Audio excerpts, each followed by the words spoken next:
Muito bom estar na presença do Senhor. Amém? Sabe por que nós estamos na presença do Senhor? Por causa desse lugar. Não. Porque eu sou pastor e eu atraio a presença de Deus. Também não. A gente está na presença de Deus por duas razões simples. Primeiro, porque Ele optou por estar conosco.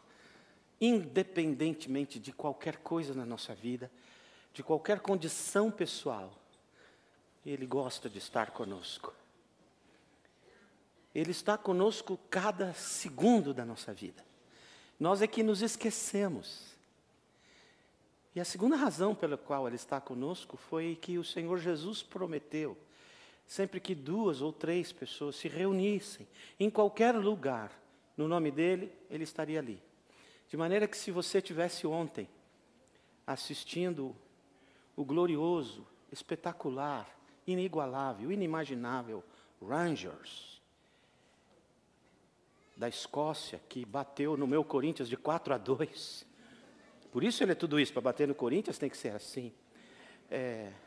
E ali no estádio de futebol, você com mais 1 ou 2 amigos, por qualquer razão falasse assim, cara, e Jesus, hein? É uma benção. Pronto, puf, ele estava lá. Porque ele só iria no jogo nessa condição. Qualquer lugar que você estiver, falou dele, pum, ele está lá. Ele está interessadíssimo na sua conversa a respeito dele. E ele está aqui, não por causa do lugar, nem por nenhuma virtude de nenhum de nós, mas senão porque Ele nos ama e porque somos mais do que 2 ou 3 hoje. Amém? Desfrute da presença dEle.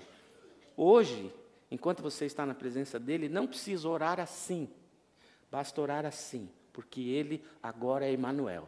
Está em nós e conosco. Amém, gente? Glória a Deus. Nós estamos estudando na Bíblia Sagrada, desde domingo passado, e vamos por alguns domingos estudar a respeito do sentido da vida. O sentido da vida, o objetivo da vida, o alvo da vida, a razão da vida, o propósito pelo qual eu estou neste mundo. A pior coisa que pode acontecer na vida de uma pessoa, e isso acontece com cerca de 97, 8% dos seres humanos do mundo, é não saberem para onde estão indo. 98% dos seres humanos não têm uma noção clara de para onde estão indo com as suas vidas. Uma vez eu li em algum lugar, a vida é nascer, crescer, ficar bobo, se casar e morrer. Não é verdade. A vida é muito mais do que isso. Quando eu não sei para onde eu estou indo, eu não sei se eu cheguei. Se eu pego minha esposa e falo, vamos passear, entra no carro, liga o carro e saio dirigindo, ela diz, onde estamos indo? Eu falei, não sei, vamos por aí. Para onde o nariz virar, eu viro a direção do carro. Bora. E depois de um momento ela pode me perguntar, vai demorar? Não sei, eu não sei para onde a gente está indo. E depois de muitas voltas, ela pode me perguntar, você está no caminho certo? A resposta será, não sei, porque eu não sei para onde nós estamos indo. E a outra coisa importante, quando eu estou indo sem saber para onde estou indo, nenhum lugar me parecerá suficientemente interessante para ali ficar. Ou qualquer lugar servirá, porque eu não sei para onde eu estou indo. E nós precisamos ter uma noção clara de para onde estamos indo. Perdi o sermão. Precisamos ter uma noção clara de para onde estamos indo. Porque quando eu descubro o meu sentido de vida, quando eu descubro a razão pela qual Deus me fez nascer e viver nesta história, quando eu descubro qual é a minha relevância, a minha importância na história da humanidade no tempo em que eu vivo, que é curtíssimo, então a minha vida passa a ser uma vida muito gostosa. Pessoas que não sabem para onde estão indo, não são plenamente felizes. Porque elas não têm noção nem de para onde estão indo, nem do caminho que devem ir, e muito menos da relevância, da importância de suas vidas nesse planeta, nesse momento da história deste planeta. Quando eu sei o que eu quero, e eu devo querer aquilo que Deus quer para mim, então eu sei avaliar, qual o caminho que eu devo usar para lá chegar. 2, as coisas passam a ter valores diferentes. Quando eu sei qual é o meu sentido de vida, qual é a minha direção, qual é o meu propósito, qual é o sonho que eu quero realizar, eu começo a perceber coisas que valem e coisas que não valem a pena. Eu começo a perceber, quando eu tenho este sonho, eu começo a perceber as coisas que me ajudarão, as coisas que me potencializarão, as coisas que me impulsionarão no alcance da realização dos sonhos de Deus para a minha vida e dos meus próprios sonhos. Há um personagem na Bíblia que nos dá várias dicas de como chegarmos lá. Abre sua Bíblia no Novo Testamento, quase perto do Apocalipse, no livro de Hebreus, capítulo 11, versículo 23 em diante. Hebreus, capítulo 11, versículo 23. Hebreus 11, 23.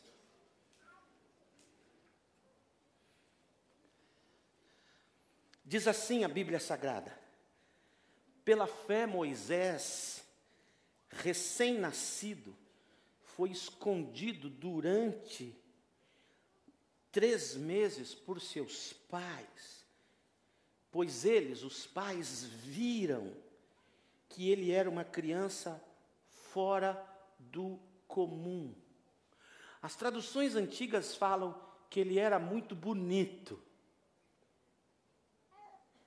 E não é verdade, porque toda criança, quando nasce, tem cara de joelho. Não é bonita.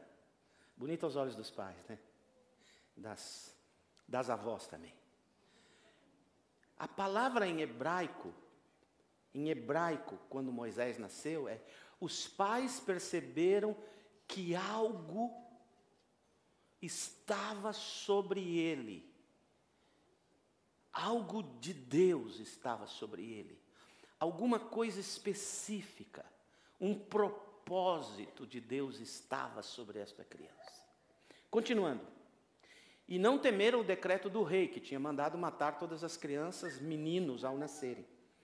Pela fé, agora Moisés, já adulto, recusou ser chamado filho da filha de Faraó, preferindo ser maltratado com o povo de Deus a desfrutar os prazeres do pecado durante algum tempo.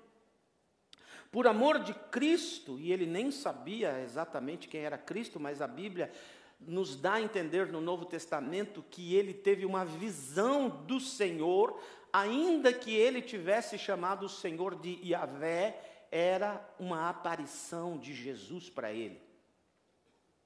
Por amor de Cristo, considerou sua desonra uma riqueza maior do que os tesouros do Egito, porque contemplava a sua recompensa. Pela fé, saiu do Egito, não temendo a ira do rei, e perseverou, porque via aquele que é invisível. Vamos orar. Espírito Santo de Deus, ajuda-nos a entender a palavra do Senhor e que ela nos ensine a viver cá embaixo, nesta terra, neste mundo, nessa época, nesse momento da história de nossas vidas e da história dessa humanidade, a qual o Senhor nos inseriu para cumprir com Tua vontade e realizar os Seus sonhos para este planeta. Nos abençoe no entendimento disso, no nome bendito e forte de Jesus. Amém. Amém? Eu oro a Deus para que você tenha uma noção muito clara da sua importância. Quando eu era garoto, tinha uma banda, esqueço o nome da banda agora, mas talvez você me lembre o nome, pode dizer do auditório.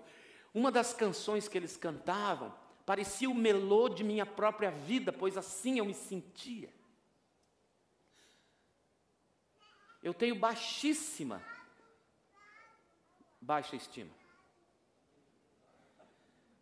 Eu tenho baixíssima autoimagem.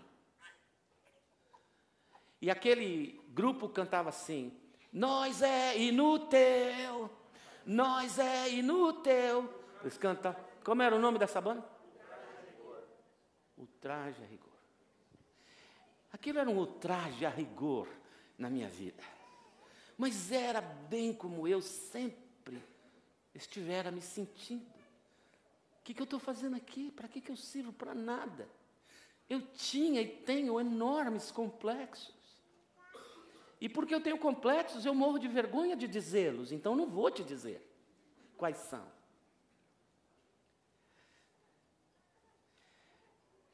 Eu vivi assim durante muito tempo.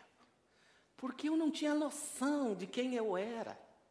E a única possibilidade de você encontrar exatamente a noção correta de quem você é neste mundo não será olhando para as pessoas ao seu redor, porque elas podem estar te julgando de maneira errada. Ainda que o seu comportamento denuncie muito do seu caráter, você precisa olhar para cima, porque só encontrando o Senhor você terá a exata noção de quem você é neste mundo. É encontrando o Senhor quando eu poderei ter uma noção exata de quem eu sou. E eu descobri que eu não sou inútil, que eu sou útil. Todos nós temos nas mãos do Senhor uma utilidade para a qual Ele nos construiu neste mundo e nos colocou aqui. A Bíblia Sagrada fala que Deus distribuiu dons, talentos, capacitações, jeitos de ser, personalidades, temperamentos, para cada um de nós, fazendo-nos pessoa única no mundo. Sua impressão digital é única em mais de 7 bilhões de seres humanos, sem falar quem já partiu. Não tem uma igual, porque você é absolutamente único. A Bíblia Sagrada diz no Salmo 139 que o Senhor te conheceu quando você era uma substância ainda informe no ventre de tua mãe. Ou seja, antes de encontrar o lugarzinho certo e formar o óvulozinho, Ele já te conheceu. A Bíblia diz que o Senhor te teceu e entreteceu de maneira espetacularmente, assombrosamente maravilhosa.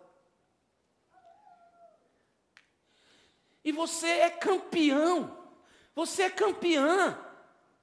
Você participou da maior e mais incrível maratona do universo. Você correu junto com outros 100 milhões de concorrentes e você chegou lá primeiro. Você é importante. Eu espero que Deus tenha dito para você para que você veio a esse mundo. Se não, pergunte para Ele. Deus tem um sonho dele para você e deseja que você tenha os seus sonhos e que estes sonhos se harmonizem com os sonhos dele neste mundo. Moisés sabia. Os pais, ao nascer essa criança, perceberam: algo de Deus está aqui, nós devemos preservá-lo. O faraó disse: toda criança que nascer do sexo masculino, e naquele tempo não tinha problema de identidade de gênero. Não havia essa confusão, nasceu com pingolim é menino, nasceu sem pingolim é menina. E o Moisés nasceu com pingolim é menino, pronto, resolveu. E esse negócio de identidade de gênero é uma loucura, porque se a gente só puder definir o gênero de uma criança aos 6 ou 7 anos, então devia nascer sem nada, e aos 6 ou 7 anos, bluf. Deus é mais simples. E aí mandaram matar o Moisés, mas o Moisés não foi morto, porque os pais viram nele algo de Deus.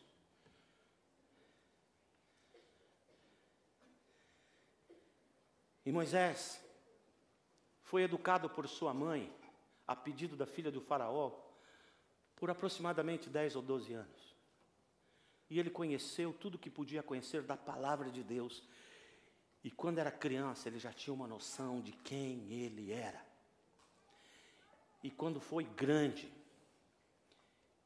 ele tinha a noção clara de quem ele o seria. E mesmo com os desvios de rota e as pisadas no tomate, porque ele se tornou um assassino. Ele era bom, ele lutava WWE naquela época. Ele era grande, ele era forte. A Bíblia Sagrada diz que Moisés foi treinado em pós-doutorado em toda a ciência do Egito. O Egito entendia de leis, quem estuda leis, estuda as leis egípcias até hoje, depois as romanas e as modernas. Ele entendia de medicina, ele entendia de astronomia, de matemática, de física, de estratégias militares, ele era um estadista, ele era uma enciclopédia ambulante, era forte, sabia lutar, era um guerreiro, e ele matou um cara com as próprias mãos, ele pisou no tomate. Mesmo com todas as pisadas, não se perdeu nele o propósito de Deus para a vida dele.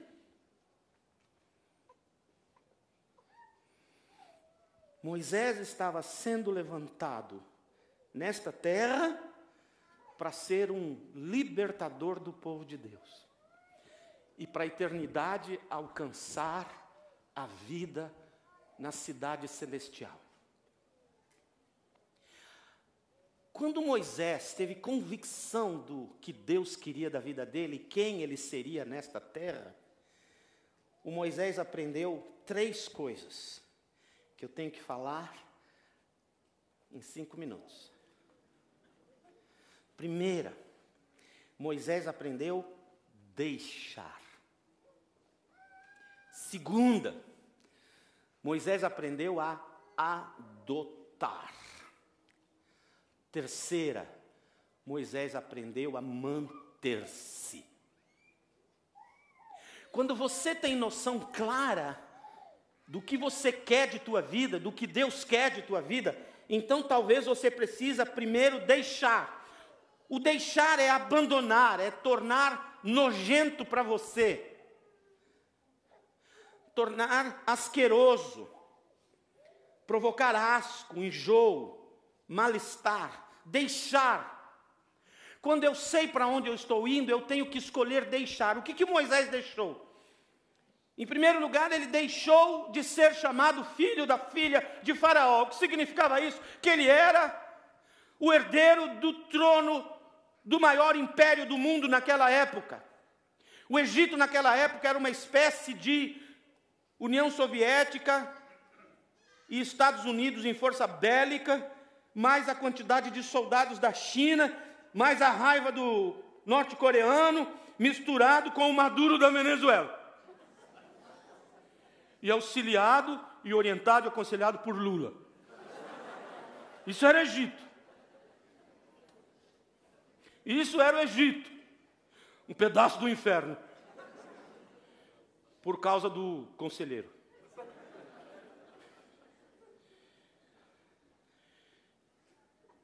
ele ia herdar tudo isso. Ele se tornaria o mais poderoso homem do planeta Terra naquela época. Mas ele rejeitou ser chamado filho da filha de Faraó. Outra coisa que ele rejeitou, atrelado à primeira, ele rejeitou todo o prestígio do Egito. Por onde quer que ele andasse, as pessoas se inclinavam até o chão. Ele podia estalar o dedo e dezenas de empregados, de escravos, estariam ali para satisfazer as suas vontades. Ele entrava em todos os eventos da sociedade sem pagar ingresso, porque rico e famoso é assim, já tem muita grana, já é famoso e não paga ingresso em lugar nenhum. Ele dava autógrafos, ele tinha um prestígio enorme, ele rejeitou tudo isso. Outra coisa que ele rejeitou o poder que ele tinha naquele momento já, sem falar do poder vindouro. Mais do que isso, ele rejeitou toda a riqueza e todo o conforto do Egito e preferiu andar no deserto por 80 anos. 80 anos. Eu tenho 62 e a Bíblia Sagrada diz que a gente vive até os 70. Os que são mais robustos, até 80, mas é canseira e reclamação. E eu tenho uma raiva desse texto da Bíblia que você não tem noção.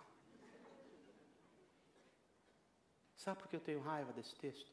Porque se for até os 70, me sobraram 8. Só 8 verões.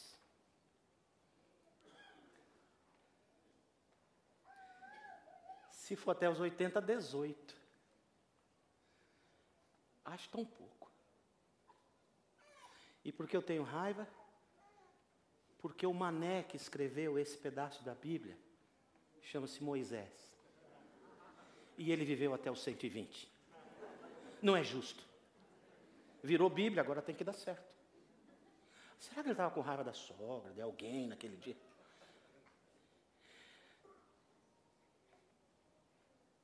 Ele preferiu ficar 80 anos no deserto.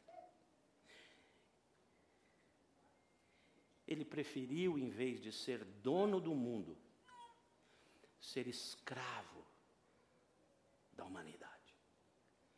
Por que ele deixou tudo isso? Porque ele sabia que se ele não abrisse mão, se ele não se desvencilhasse destas coisas, ele não chegaria lá. Deixa-me dizer uma coisa para você. O que é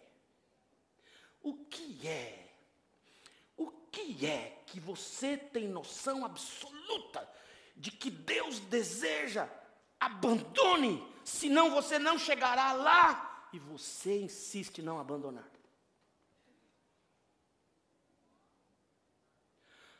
Ah, pastor, eu queria ter um casamento melhor, a minha mulher é isso, aquilo, aquele outro. O que Deus pediu para você?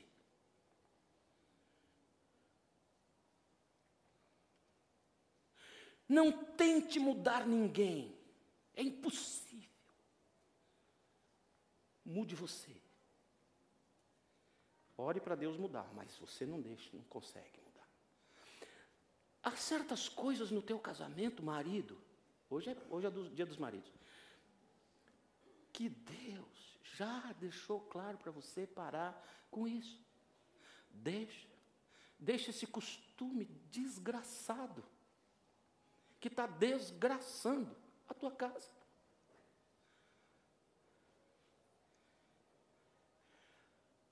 Talvez você tenha que deixar este grupo de amigos que você tem. Não precisa desprezá-los, mas não ande mais. Tua mulher, tua casa é mais importante do que o teu grupo de amigos.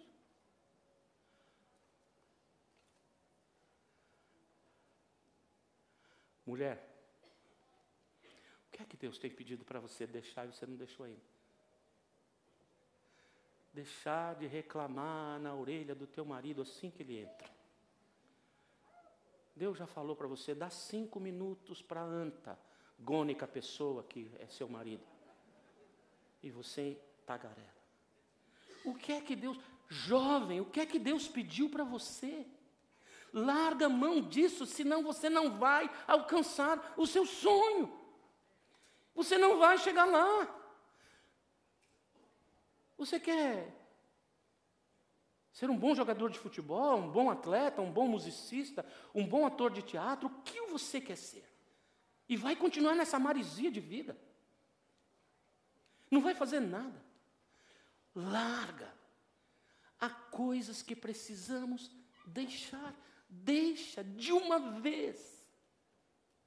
A Bíblia diz que quando Moisés deixou, não foi deixou e segurou na pontinha. Ele deixou. Você sabe bem qual é a garota que Deus apontou para você se casar com ela? Pô, deixa as outras. Harém era só no tempo de Davi. Agora não funciona mais. Hoje é pecado esse negócio.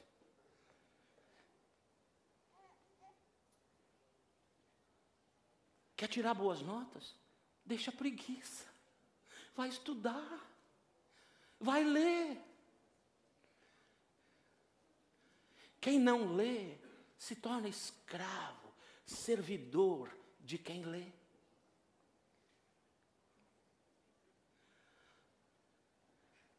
O que é que Deus já disse para você? Deixa, mas você insiste em manter com você. Um vício, um estado nervoso, amigos. Não, mulher, não deixa teu marido não. Levanta as mãos, dá glória a Deus, fica com esse mesmo. O que é que Deus te mandou deixar? Deixa.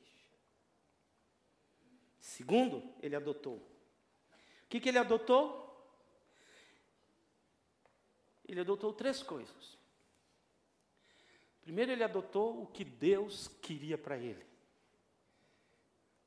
Ele adotou os sonhos do Senhor como seus próprios sonhos. Qual era o sonho do Senhor para a vida dele? Moisés, eu tenho ouvido o clamor de meu povo. Deus ouve a oração. Moisés, eu tenho ouvido e visto como eles estão sendo judiados no Egito.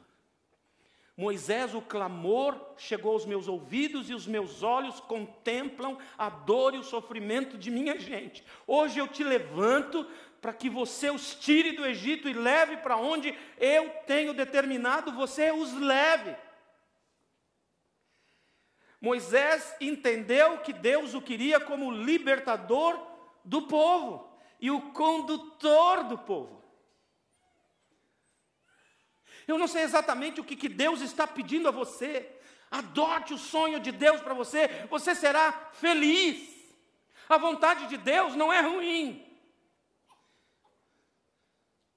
A vontade de Deus, a Bíblia Sagrada diz, é boa, é perfeita e é agradável.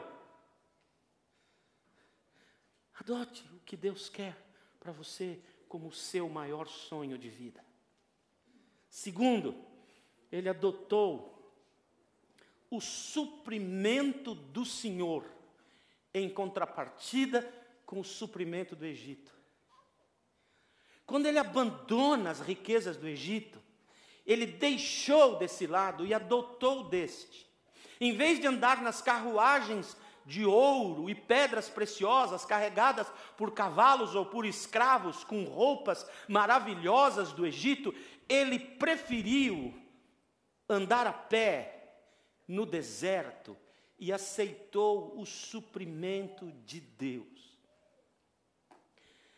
Sabe, quando você faz escolhas, nem sempre a consequência de suas escolhas lhe serão agradáveis. Eu quero estudar nessa universidade, então eu vou economizar que nem um camelo, vou trabalhar pra caramba, não vou gastar em tonterias, não vou comprar os videogames, não vou gastar nisso, não vou naquele outro, meu carro vai ser um pau velho, mas que eu tenho que economizar porque eu preciso chegar lá, e esse tempo de fartura é difícil. Farta arroz, farta feijão, farta roupa, farta sapato, farta tudo. É duro. Moisés optou por andar no deserto, confiando que Deus, a conta-gota, e Deus o fez, supriu a necessidade deles, fazendo cair maná do céu, comida do céu para eles, a conta-gota. Não tinha para guardar e não faltava no outro dia. A conta-gotas, Deus foi dando o suprimento para ele, porque ele entendeu, melhor é estar nessa pindaíba hoje, do que me manter naquela situação e saber que eu estou alcançando a realização dos meus sonhos. Sabe o que é que vai motivar você a passar um tempo de dificuldade? O seu sonho, o seu sentido de vida, o seu propósito. Olhar para onde você está indo te ajudará a aguentar esse tempo de deserto. Uma vez o Senhor Jesus Cristo estava falando dele mesmo para uma jovem, e os discípulos chegaram com um McLanche feliz para ele, e disseram: Jesus, aqui está a comida. E a resposta do Senhor Jesus Cristo foi interessante. A minha comida eu tenho uma comida que vocês não conhecem. Os discípulos pensaram: uai, será que veio alguma coisa do céu para ele? Ninguém conhece a comida? Ou é de um chefe internacional que a gente não conhece? Da onde veio essa comida que ninguém conhece? E Jesus emenda: minha comida é fazer a vontade daquele que me enviou. Em outras palavras, o Senhor Jesus Cristo está dizendo: ter fartura é bom, ter bastante é bom, ter abundância é bom, mas às vezes eu prefiro ficar aqui, porque eu quero cumprir a vontade de Deus para a minha vida, eu quero alcançar os meus sonhos, e os meus sonhos me alimentarão. Se você não tem sonho, você não vai optar pelo suprimento do alto. Você vai ser igual qualquer outro ser humano que corre atrás do dinheiro, como qualquer outro ser humano. Terceira coisa que ele adota: ele adotou a visão. A Bíblia Sagrada diz que Moisés suportou ser xingado, suportou ser maltratado, suportou ser humilhado, suportou ser motivo de piada. Ele sofreu bullying. Não chamava bullying, mas ele sofreu tudo isso. Por quê? Porque ele, diz a Bíblia, teve uma visão. Uma visão. Ele adotou este propósito de vida. Quem tem um sonho, vence na vida. Um dos maiores e mais importantes sermões da humanidade foi pregado pelo Martinho Luther King. E o sermão da vida dele começa: I have a dream. Eu tenho um sonho de ver brancos e negros vivendo em paz. Menos de 50 anos depois, este país teve um presidente negro. Ele tinha um sonho pelo qual ele viveu e pelo qual ele morreu. Ele não viu a realização dos sonhos. Moisés não viu a realização dos seus sonhos. Mas as gerações que vieram, sim, viram. Ele viveu porque ele tinha uma visão. Por último, ele deixou, ele adotou. Antes de ir no último, a pergunta: o que é que Deus disse para você? Começa já. E você ainda não começou. Que desculpas você tem dado? Não tem tempo, não tem dinheiro, não consigo, não deu, meu chefe não deixou, meu marido não deixou, minha mulher não deixou, meus pais não deixaram, meus filhos me incomodam. Qual é a sua desculpa para não fazer, não adotar o que Deus mandou você adotar? Tem um ditado popular que diz: o inferno está cheio de boas intenções. O cemitério também. Adote, agregue, comece, tome para si, tome a responsabilidade do seu sonho, vai à luta, não culpa os outros. Essa semana encontrei uma pessoa no Cáustico, e ele disse para mim: não vou mais na sua igreja por causa de algumas pessoas da sua igreja. Eu falei para ele assim: é verdade. Na minha igreja tem algumas pessoas. Infelizmente, o privilégio não é só meu. Vá em qualquer igreja dessa cidade e você vai encontrar algumas pessoas. Agora, posso te dizer uma coisa? Ele disse sim. Eu falei, coloque amor nas minhas palavras. Se naquele lugar Deus tem te abençoado e você não está indo por causa de algumas pessoas, não passa de uma desculpa esfarrapada para não fazer o que Deus quer que você faça. Eu não venho na igreja por causa de pessoas, venho na igreja por causa do meu Senhor. Tem gente aqui que já me machucou? Não posso dizer, mas eu venho por causa do meu Senhor.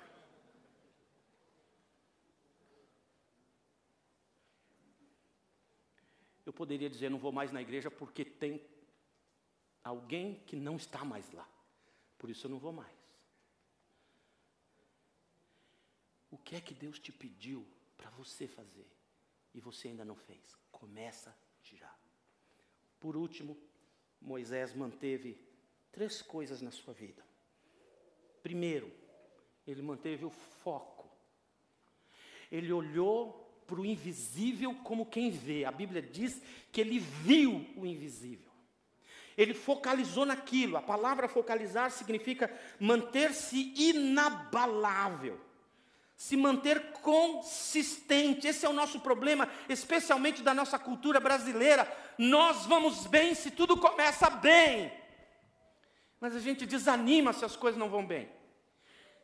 A gente desiste rápido.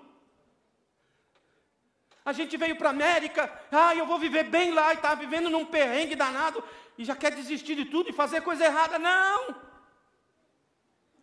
Não desiste. Mantém-se lá, foco. Não tira os olhos do seu sonho. Terceiro, o segundo. Força. Ele se esforçou.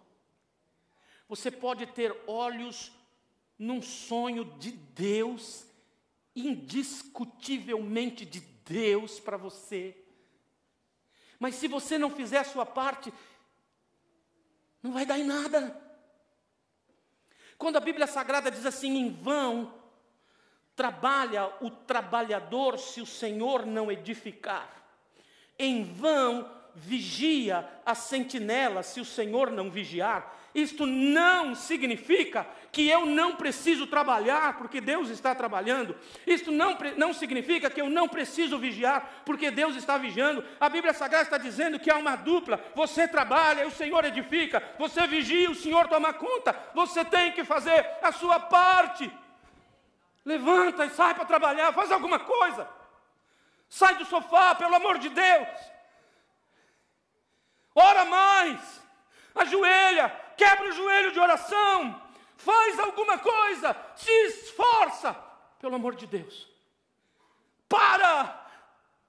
Não somos vagabundos gospels. Ai, Senhor, ajuda. Sai à luta. Lê mais, pelo amor de Deus. Vai ler. Senão você vai ficar para trás. Você só se tornará escravo de quem leu. Quem leu ensina para você e você paga para ele. Notou como funciona ou não? Se esforça. Faz a tua parte. Se é regime, regime. Estou falando para mim. Não podia falar isso em particular?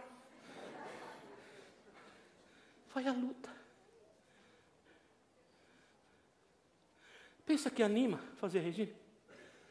Essa semana eu fiz 4 libras. Hoje no almoço vou ganhar 8. Preciso manter o foco. Porque se eu não fizer a minha força, não adianta só ter o sonho. Se eu não cuidar da minha saúde, eu não sei se eu aposento aqui nesse planeta. E tudo que eu gostaria de quando chegar a minha aposentadoria, eu poder caminhar sem a ajuda de ninguém. Gostaria de ver com os meus próprios olhos. Tem umas outras coisas que eu gostaria, mas eu não posso falar no púlpito quando eu me aposentar.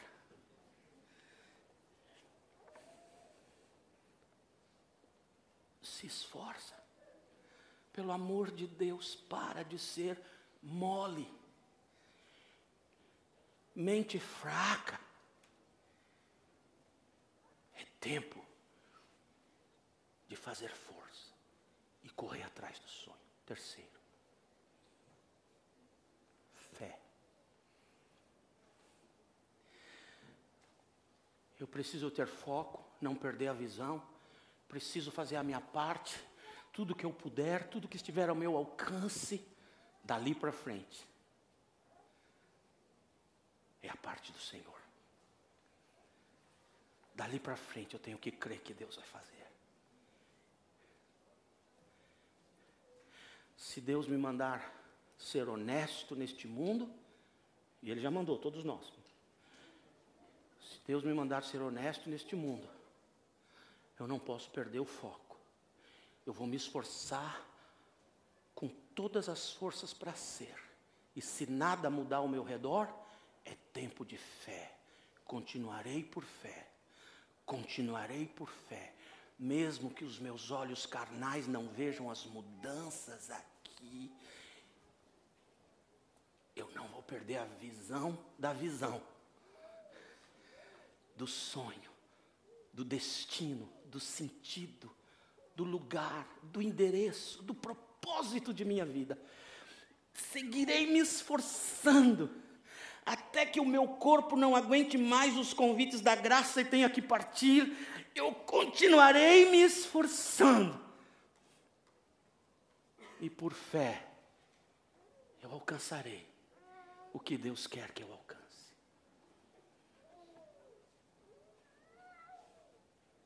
Foco. Não perde a visão.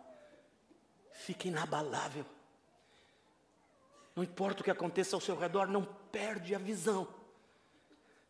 Força. Faz a sua parte. Faz a sua parte. Fé. Fé no que Ele disse para você, no que Ele tem revelado para você. E você também terá uma vida vitoriosa. Amém? Você recebeu a palavra de Deus? Amém? Amém. Deus te abençoe. Aleluia.